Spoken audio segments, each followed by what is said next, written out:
እንደዚህ አይነት ችግር ለኛም ያምጣልን። የታዋቂ ሰው ውሎ ይላል። እደ እደ እደ እደ እኛ ኧረ ይገርማል ወገን፣ እውነት ይገርማል። በቃ እኛ ተበድረን ለመደበቅ እንደዚህ እንሸፈፍናለን። ይሄ ደግሞ በቃ ፈምሶ በአንተ የደረሰ በእኛ ላይ ድረስ። አባ ያራይ ይጠራልኛል ወንድሜ።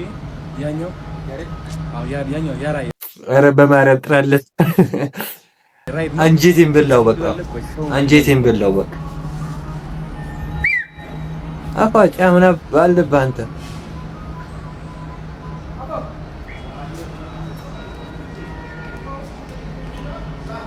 አንተማ ምን አለብህ? እጅ አወዛውዝ እንጂ ምን አለብህ?